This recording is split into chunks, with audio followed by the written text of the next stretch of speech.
Hello friends, नमस्कार।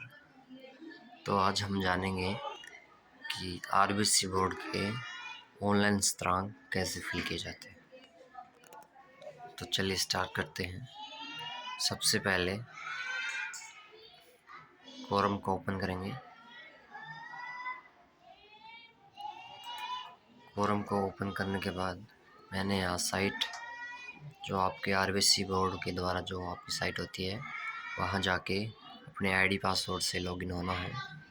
Login होने के बाद जैसे ही हम डैशबोर्ड पे आते हैं तो यहाँ साइड में हमें नीचे दिखा मिलेगा सेशनल मार्क्स।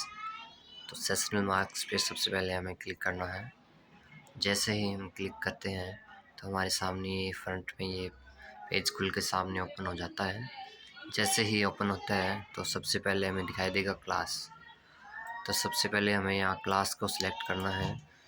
सबसे पहले जो दोनों क्लास दी हुई है सीनियर सेकेंडरी और सेकेंडरी, तो सेकेंडरी का हमें जैसे फिल करना है तो सबसे पहले हम क्लास सिलेक्ट करेंगे।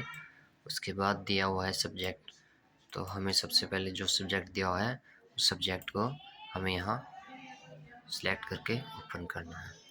उसके बाद इस साइड में दिया होगा हमें मार्क्स। तो मार्क्स के अंदर हम जैसे ही ओपन करेंगे तो यहाँ हमें काउंटिंग के अनुसार 1 से लेके 20 तक काउंटिंग दी है।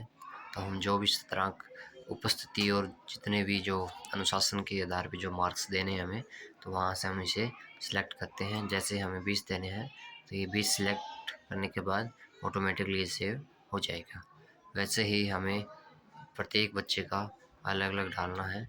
इसके बाद जो भी नेक्स्ट सब्जेक्ट है इंग्लिश का, तो यही प्रोसेस इसके अंदर रहेगी, सेम टू सेम यही प्रोसेस इसके अंदर डालना है।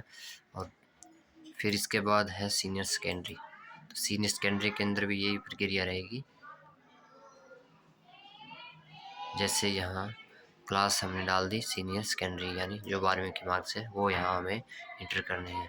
उसके बाद सब्जेक्ट जो भी आपका सब्जेक्ट रहा होगा वो सब्जेक्ट डालिएगा और यहाँ पे मार्क्स पे आके जो भी नंबर अपने को फिल करने हैं वो इसके अंदर डालने हैं। इसके अंदर जो भी नंबर फिल करना है, अगर कोई बच्चा इसके अंदर एब्सेंट हो तो उसे एब्सेंट, अगर किसी ने सब्जेक्ट चेंज किया तो उसमें सब्जेक्ट चेंज कर देंगे। अगर कोई लगातार उपस्थित है तो उसे हम NSO शो करेंगे।